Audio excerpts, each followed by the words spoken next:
विरोधी दल मुख्य सचेतक तथा विजु जनता दल विधायिका जी रही प्रमीला मल्लिक भाई जे रही क्षीरोद मल्लिक बासभवन में ईडी चढ़ाऊ रही देखिए ईडी चढ़ाऊ जारी रही पाखापाखि 231 कोटी टंकार ठकई मामलें ना रही विभिन्न बैंक रु से ऋण आनी ठकई करिथिबा कारण रु आज देखिए ईडी तथा प्रवर्तनालय निर्देशालय जहाँ रही रेड जारी करिछि केवल जे संबलपुर नुहे ओडिशार संबलपुर सांग को जदि आपण देखिबे दिल्ली रे मध्य गोटे रेड चली बड़ धरण रेड चली संबलपुर 3टी स्थान दिल्ली रो गोटे स्थान रे ईडी रेड करुछि विश्व एनजीओ रो फाउंडर होउछंती प्रमीला मल्लिक को भाई जहाँ सूचना आसी पहुंची विश्व एनजीओ जो गोटिके रही दिल्ली रे कार्य करुछि से संस्थाटी से संस्थार से फाउंडर रही बीजेडी नेत्री प्रमीला मल्लिक भाई फाउंडर रही जे कि क्षीरोद मल्लिक जहाँ ना रही क्षीरोद मल्लिक पाखापाखि 231 कोटी रु ऊर्ध्व टंकार ठकई मामला नाम रही ईडी चढ़ाऊ जारी रखी प्रवर्तन निर्देशालय जहाँ रही एकाधिक बैंक रु ऋण नहीं क्षीरोद एकाधिक बैंक रु क्षीरोद मल्लिक ऋण नहीं विश्व एजेंसी ना जदि आप देखिए ना अभियोग रही अर्थ निर्वाचन में कारबार करा जाइथिवार अभियोग सामना को आसुची जदि आप देखुए बड़ खबर सामना को आसी पहुंची जे प्रमीला मल्लिक जे विरोधी दल मुख्य सचेतक तथा विजु जनता दल आगदाड़ी नेत्री विधायिका प्रमीला मल्लिक ना जदि आप देखिए भाई जी रही भाई ना बड़ धरणर ठकई मामला अभियोग सामना को आसुची ईडी 4टी स्थान रे माराथन जेरा कर देखिए बड़ खबर आसी पहुंचुची विभिन्न बैंक रु अर्थ को उठाण करथिले किंतु पर मुहूर्त रे ठकई करथिले पाखापाखि 231 कोटी टंका जदि आप देखिए अर्थ राशि को से कारबार करथिले विभिन्न बैंक रु ये अर्थ राशि को से आनिथिले किंतु पर मुहूर्त जदि हुए तो या सुझी नथिले जहाँ अनेक दिगरु तदंत करा जायतिला एवं एबे जदि आप देखिए ईडी विभिन्न स्थान रे चढ़ाऊ करी से अर्थ राशि हिसाब खोजुची जहाँ बड़ खबर आसी पहुंचुची जे बीजेडी आगदाड़ी नेत्री जे रही प्रमीला मल्लिक भाई बासभवन रे ईडी चढ़ाऊ करुची केंद्रीय तदंतकारी संस्था रही ईडी अर्थनैतिक कारबार हेरफेर खबर पहुंचीला ईडी पाखे पर मुहूर्त ईडी विभिन्न दिगरु जदि आप देखिए प्रवर्तन निर्देशालय विभिन्न दिगरु जांच करथिला जांच पर ये जो चढ़ाऊ जारी रखी विभिन्न स्थान रे देखिए बड़ खबर आसी पहुंचुची जे प्रमीला मल्लिक भाई जे क्षीरोद मल्लिक रही विभिन्न स्थान रे संबलपुर 3टी बासगृह एवं दिल्ली मध्य गृह रे चढ़ाऊ करुची ईडी जदि आप देखिए बड़ खबर आसी पहुंचुची निश्चित भाव में आप देखिए बड़ खबर जे 231 कोटी टंका ठकईर अभियोग आसुची बड़ धरणर ईडी जदि आप देखिए वर्तमान स्थिति चढ़ाऊ करिछि राज्यर संबलपुर जो रही ओडिशार संबलपुर सेठार 3टी स्थान एवं आउ किसी स्थान वर्तमान स्थिति चढ़ाऊ करते सुधा स्पष्ट आसीपारी ना किंतु बड़ कथा या जे ईडी जो जाल बिछाई से जाल रे छंदी होती जदि आप देखिए प्रमीला मल्लिक परिवार एवं प्रमीला मल्लिक परिवार जो भाई रही जी भाई रही भाई नाम रे गोटे बड़ धरणर ठकई 231 कोटी टंकार बड़ धरणर ठकई रही विभिन्न संस्था बैंक रु से अर्थ राशि आणुचंती एवं हेरफेर करुचंती विश्व जहाँ एनजीओ रही तार फाउंडर रही जे रही क्षीरोद मल्लिक आम सह राजाराम पाड़ी जोड़ी होती वरिष्ठ सांबादिक एवं सहित आलोचना करवा सर आपण बड़ खबर को स्वागत करी सर देखिए जे विरोधी दल मुख्य सचेतक तथा विजु जनता दल आगदाड़ी नेत्री तथा विधायिका प्रमीला मल्लिक भाईंकर एबे अड़ुआ बढ़ी बासभवन ईडी चढ़ाऊ करुच्ची आपण केम देखुछन गोटे पटे सचिव को सीबीआई समन गोटे पटे बीजेडी नेत्री परिवार उपर ईडी आखि नमस्कार आज्ञा जी सर विश्व नामक एक एनजीओ नॉन गवर्नमेंट ऑर्गेनाइजेशन जे संस्थापक थिले जे प्रतिष्ठाता थिले स्वर्गत क्षीरोद मल्लिक तांकर संबलपुर सहर दानीपाली स्थित बासभवन रे ଇଡି ର ଚଢଉ 231 କୋଟି ଟଙ୍କା ହେରଫେର ବା ଠକେଇ ମାମଲାରେ ତାଙ୍କୁ ତାଙ୍କ ବାସଭବନରେ ସ୍ୱର୍ଗତ ମଲ୍ଲିକଙ୍କର ଇତିମଧ୍ୟରେ ଦେହାନ୍ତ ହୋଇଯାଇଛି ଏବଂ ତାଙ୍କର ଯୋଉ ଦାନିପାଲି ର ଯୋଉ ମୁଖ୍ୟାଳୟ ଥିଲା ବିସ୍ପ ନାମକ ଏନଜିଓ ର ସେଠାରେ ଇଡି ଇତିମଧ୍ୟରେ ଚଢଉ କରୁଛି। ତାର ପୂର୍ବରୁ ମଧ୍ୟ ବିଭିନ୍ନ ଠକେଇ ମାମଲାରେ କ୍ଷୀରୋଦ ଚନ୍ଦ୍ର ମଲ୍ଲିକ ଜେଲରେ ଦୀର୍ଘ ବର୍ଷ ପର୍ଯ୍ୟନ୍ତ ରହିଥିଲେ। ସେ ବ୍ରହ୍ମପୁର ଜେଲରେ ବହୁତ ଦିନ ପର୍ଯ୍ୟନ୍ତ ରହିଥିଲେ ଏବଂ ତାଙ୍କ ବିରୁଦ୍ଧରେ ଏକାଧିକ ଠକେଇ ମାମଲା ଇତିମଧ୍ୟରେ ଚାଲିଛି, କିନ୍ତୁ ପ୍ରାୟ 2 ମାସ 2.5 ମାସ ହେଲା ତାଙ୍କର ଦେହାନ୍ତ ହୋଇଯାଇଛି ଏବଂ ସେ ତାଙ୍କର ଯୋଉ ସାମ୍ରାଜ୍ୟ ସେତେବେଳେ ସେ ତିଆରି କରିଥିଲେ ଏନଜିଓ ବହୁତ ବିରାଟ ସାମ୍ରାଜ୍ୟ ଥିଲା।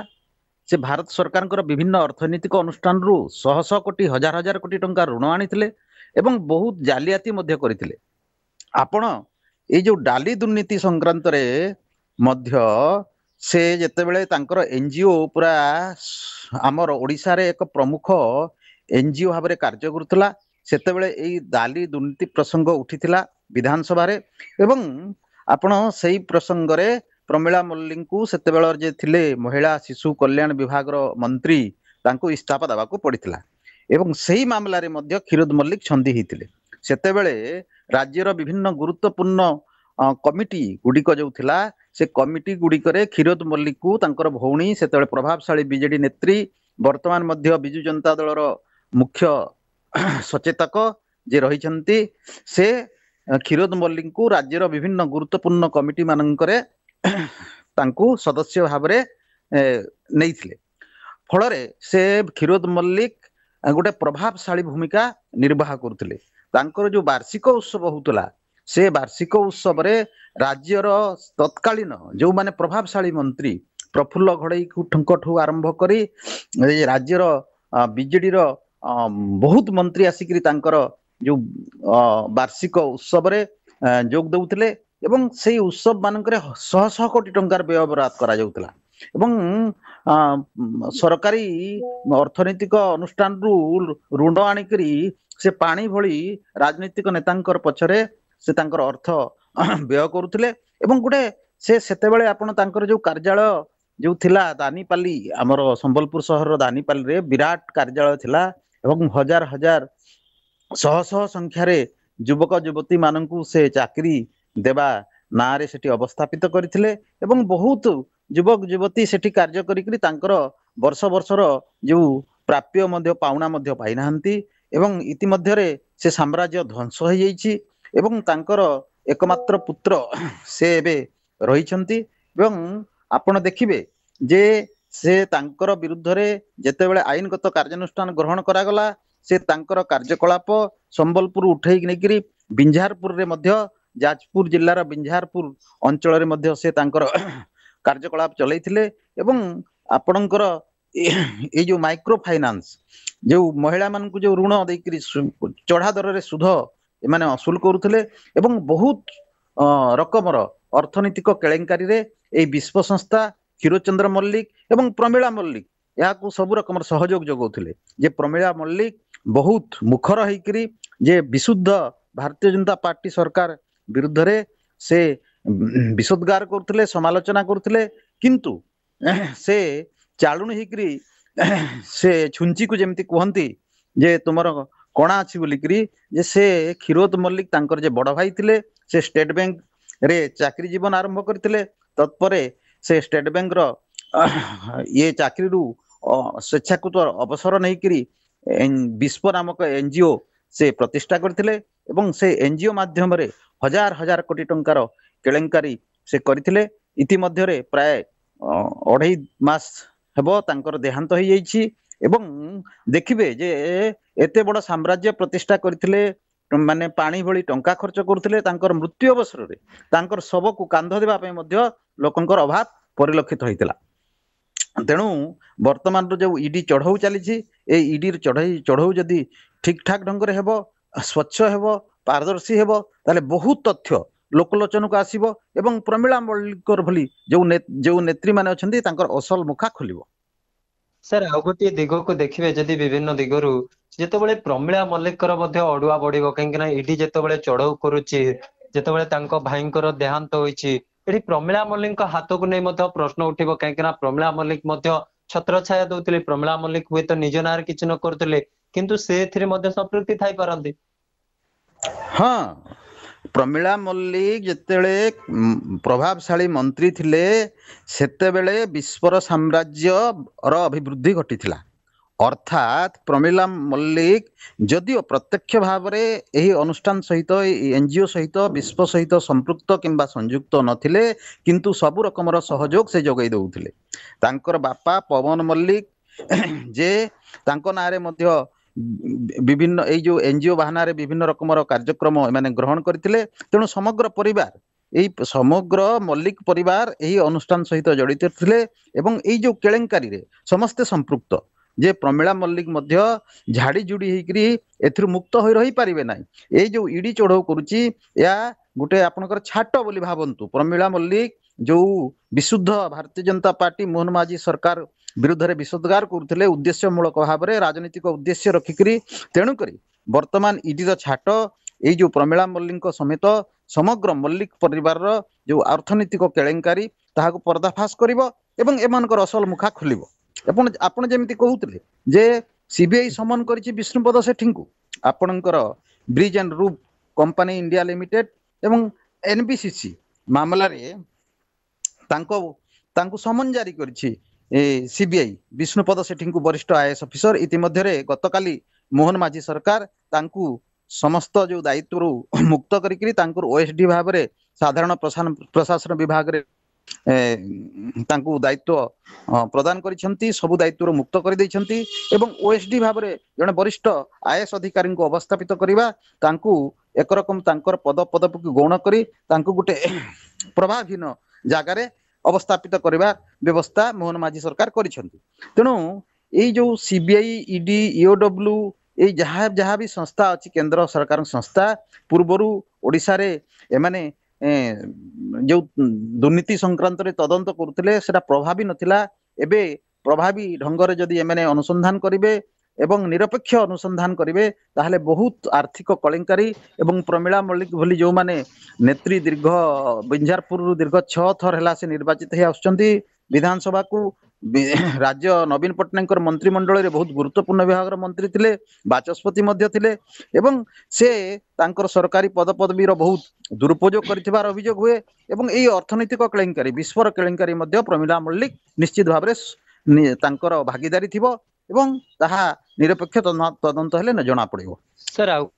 ଆମେ ଯିବା 231 କୋଟି ଟଙ୍କା, ଗୋଟେ ବଡ ଆମାଉଣ୍ଟ, ପୂର୍ବରୁ ଅନେକ ଆମାଉଣ୍ଟ ଥିବ, ଏହା ମଧ୍ୟ ନିର୍ବାଚନୀ ପାଣ୍ଠି ଦଳ ପାଇଁ ହଉ ବିଜୁ ଜନତା ଦଳ ହଉ ନିଜେ ପ୍ରମିଳାଙ୍କ ଅର୍ଥରେ ଯଦି ଖର୍ଚ୍ଚ ହେଇଥିବ ସେଇ ଦିଗରେ ଯଦି ତଦନ୍ତ କରାଯାଏ, ବିଶେଷ କରି ପ୍ରମିଳାଙ୍କ ସହ ବିଜେଡି ମଧ୍ୟ ଅଡିଓକୁ ଆସିପାରେ। ହଁ, ଆପଣ ଯେତେବେଳେ ନିର୍ବାଚନ ହଉଥିଲା ବିଶ୍ୱ ମଲ୍ଲିକଙ୍କର ଯେତେବେଳେ କ୍ଷୀରୋଦ ମଲ୍ଲିକଙ୍କର ଯୋଉ ବିଶ୍ୱ ଅନୁଷ୍ଠାନ ଯେତେବେଳେ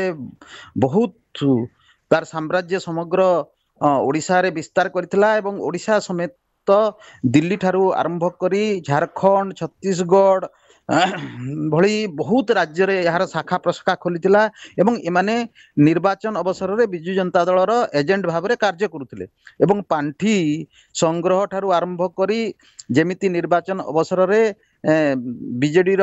ପ୍ରାର୍ଥୀମାନଙ୍କୁ ନିର୍ବାଚନ ବୈତରଣୀ ପାର କରାଯାଇ ପାରିବ ତାର ସବୁ ବ୍ୟବସ୍ଥା ଏବଂ ଅର୍ଥନୈତିକ ସହଯୋଗ ଏମାନେ କରୁଥିଲେ। ଏବଂ ଆପଣ ଦେଖିଥିବେ ଯେ ପ୍ରମିଳା ମଲ୍ଲିକ ଅତୀତରେ ବରଗଡ଼ ଜିଲ୍ଲାର ବରପାଲି ଏନଏସି ଯୋଉ ନିର୍ବାଚନ ହେଇଥିଲା ସେଥିରେ ତାଙ୍କୁ ଅବଜର୍ଭର ଭାବରେ ଅବସ୍ଥାପିତ କରାଯାଇଥିଲା। ସେ ତାଙ୍କର କ୍ଷୀରୋଦ ମଲ୍ଲିକଙ୍କର ବାସଭବନ ରହିକରି ବରପାଲିର ଯୋଉ ଏନଏସି ନିର୍ବାଚନର ତତ୍ତ୍ୱାବଧାନ କରୁଥିଲେ, ପାଣ୍ଠି ଠାରୁ ଆରମ୍ଭ କରି ସବୁ ରକମର ଲଜିଷ୍ଟିକ ସପୋର୍ଟ ବିଜେଡି ପ୍ରାର୍ଥୀ ମାନଙ୍କୁ ପ୍ରଦାନ କରୁଥିଲେ। ଏହା ତ ନିର୍ଦ୍ଦିଷ୍ଟ ଭାବରେ ପ୍ରମାଣ ଅଛି। ତେଣୁକରି ଏହା ଯୋଉ ଇଡିର ଚଢ଼ଉ ଏହା ପ୍ରମିଳା ମଲ୍ଲିକ କିମ୍ବା କ୍ଷୀରୋଦ ମଲ୍ଲିକଙ୍କ ପରିବାର ମଧ୍ୟରେ ସୀମିତ ରହିବ ନାହିଁ, ବିଜୁ ଜନତା ଦଳ ଯାହା କେଳେଙ୍କାରୀ କରିଛି ତାର ମଧ୍ୟ ପର୍ଦ୍ଦାଫାଶ ହେବ। ବିଜୁ ଜନତା ବିଭିନ୍ନ ନିର୍ବାଚନରେ ସରକାରକୁ ଗଢୁଥିଲା, ସେ ସମୟରେ ବିଶ୍ୱ ଏନର୍ଜିକୁ ଯୋଉ ଅର୍ଥ ଯୋଉ ଏନଜିଓ ଚାଲୁଥିଲା, କ୍ଷୀରୋଦଙ୍କର ଦେହାନ୍ତ, ଏବେ ଯୋଉ ଇଡି ଚଢାଉ, ବର୍ତ୍ତମାନ ସ୍ଥିତିରେ ଇଡି କୋଉ କୋଉ ଦିଗକୁ ଯିବା ଦରକାର, କାହିଁକି ନା ବର୍ତ୍ତମାନ ସ୍ଥିତିରେ ହୁଏତ प्रमिला मल्लिक शक्तिशाली नाहांती किंतु तांको केलेंकारी को जेहेतु वर्तमान भाई को ऊपर चढ़ाव चलुची को दिग को आ तदंत कले को दिगर आईन धारा कौन रहिबो प्रमिलांको पे विशेष करी अडुआ आसीबो। आपण देखंतु जो विश्व मल्लिकर साम्राज्य बहुत बड़ साम्राज्य थिला से आज्ञा। हजार हजार कोटी टंकार खेल करुथिले सेते आज्ञा। बेले आपणकर जदि देखिबे 1990 दशकरू 2010 मसीहा पर्यंत आज्ञा। विश्व मल्लिकर साम्राज्य केवल ओडिशा नुहे ओडिशार पड़ोशी राज्य एवं जातीय राजधानी दिल्ली पर्यंत लंबी थिला एवं से आपणकर जो सरकारी अर्थनीतिक अनुष्ठान मानकरू से विपुल परिमाण रो अर्थ सेमानंकु जाल कागज पत्र देखाई से आणुथिले एवं से अर्थ को से त्रुटिपूर्ण भाव में विनियोग करुथिले एवं आपणकर जो मनी लॉन्ड्रिंग रो मामला रे जदि तदंत हेबो ताहले बहुत तथ्य ईडी जदि मनी लॉन्ड्रिंग आधार रे एई जो अर्थनैतिक केलेंकारी रो तदंत करिवो ताहले आपण देखिबे जे बहुत परिमाण रो अर्थ एमाने हेरफेर करथिबे ताहा निश्चित भाव में जना पड़िबो एवं जो सरकारी अनुष्ठान मानकरू जो एमाने ऋण आणुथिले बा सहायता आणुथिले एवं विदेशी संस्था मानकरू मध्य एई विश्व अनुष्ठान अनुदान आणुथला विदेश रे अमेरिका इंग्लैंड यूरोपियन कंट्री एई सब राष्ट्र मानकरू मध्य ई विश्व को अनुदान आसुथिला से अनुदान रो अर्थ केमिति विनियोग होउतला से संक्रांत रे जदि पारदर्शी तदंत हेबो अनुसंधान हेबो ताहले मनी लॉन्ड्रिंग मामला सामना को आसीबो एवं हजार हजार कोटी टंकार जो एमाने केलांकारी करिसंती तार पर्दाफाश हेई पारिबो।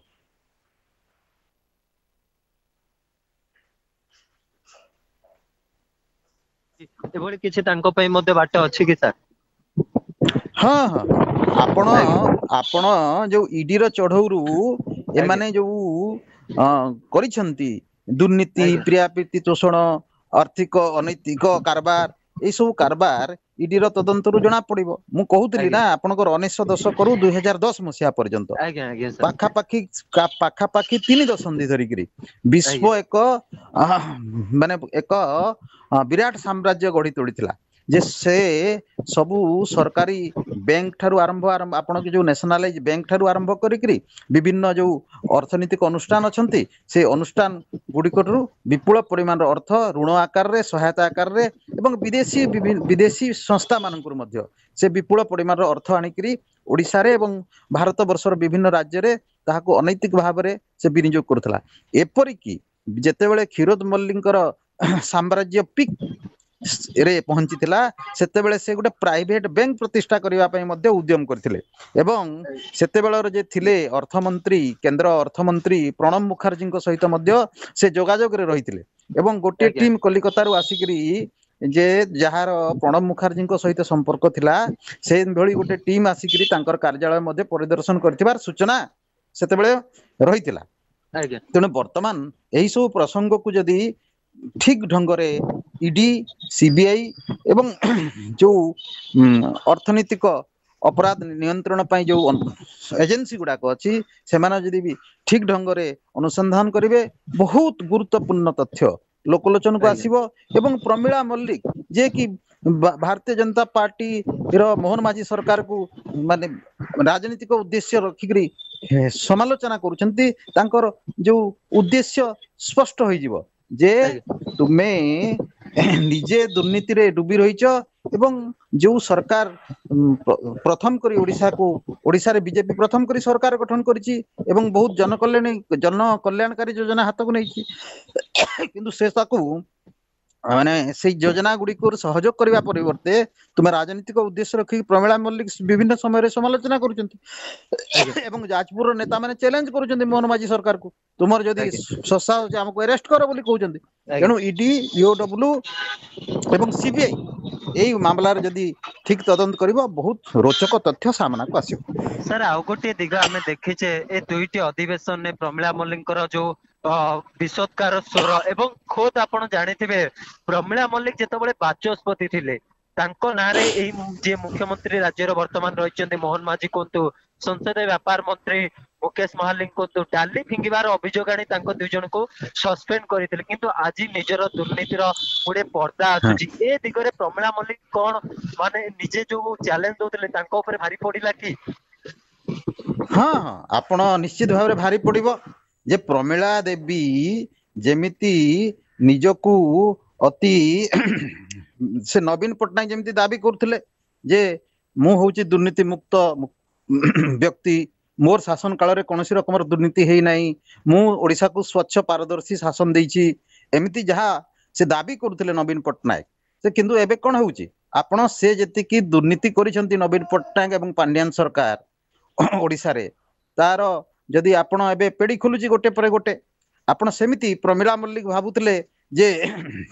मु होउची बहुत प्रभावशाली नेत्री मते कई कौनसी तदंतकारी संस्था मो विरुद्ध कौनसी कार्यानुष्ठान ग्रहण करि पारिबे नै जेमिति आपण कहउतले डाली प्रसंग रे जे वर्तमान रो जे माननीय मुख्यमंत्री अछंती मोहन माझी सेते बेले बीजेपी रो मुख्य सचेतक थिले एवं मुकेश महालिंग हमर लुईसिंघार विधायक थिले सेते बेले वर्तमान जे स्वास्थ्य मंत्री अछंती तांकू विधानसभा रे डाली फिंगवा अभियोग रे तांको सस्पेंड करा जायतिला एवं बीजेपी को अवदमित करबा पई प्रमिला मल्लिक बाचस्पति थिबा बेले बहुत अनैतिक पदक्षेप ग्रहण करथिले तेणु वर्तमान एई जो मामला रे छंदी हेबा परे से तांकर असल मुखा खोलिबो एवं वर्तमान विशुद्ध बीजेपी सरकार ओडिसा रे रहिची तेणु प्रमिला मल्लिक विरुद्ध रे निश्चित भाव रे जदि निरपेक्ष तदंत हेबो ताहले बहुत केलेंकारी अर्थनीतिक केलेंकारी रो पर्दाफाश हेबो एवं तांकर असल मुखा निश्चित भाव रे खोलिबो ओके आसुची जेतबेले जाजपुर नेतांक भितरे विभिन्न समय रे द्वंद्व एवं गोष्ठी कंदलर चित्र सामना को आसुथिला एहार मध्य खूब पुरोधा भाव रे निजे सामना को आसीथिले प्रमिला मल्लिक एवं एहा परे तांक उपरे एभली कार्यानुष्ठान ग्रहण करा जाइछबा तांक भाईंकर घरे रेड करा जाउथबार जो चित्र आसुची कहि परबा कि जाजपुर अन्य नेता माने जो भली भाव रे दुर्नीति करिसंती तार मध्य धीरे धीरे आगामी समय रे पर्दाफाश हेबो आपण देखंतु जाजपुर रे मध्य ब्रिज एंड रूप कंपनी इंडिया लिमिटेड एवं एनबीसीसी बहुत गुडे कार्य करिथिबार एबे सामना को आसुची जदि सेही सब संक्रांत रे मध्य सीबीआई तदंत करिवो ताहाले ए जो कृतदास बबी दास एवं प्रमिला मल्लिक जो माने एबे जाजपुर रे बहुत मुखर हेकरी भारतीय जनता पार्टी सरकार को समालोचना करूछंती से माने केते साधु सेतरु जणा पड़िबो जे जे जाजपुर रो विकास ना रे एमाने विनाश करिछंती हजार हजार कोटी टंकार अर्थ हरिलुट करिछंती खणी खादान जमी जल जंगल सब लुटिछंती तेणु एमानंक विरुद्ध रे जदि ठीक ढंग रे अनुसंधान हेबो ताहले निश्चित थांतु जे बहुत दुर्नीतिर पेड़ी खोलिबो एवं एवनकर असल मुखा जणा पड़िबो।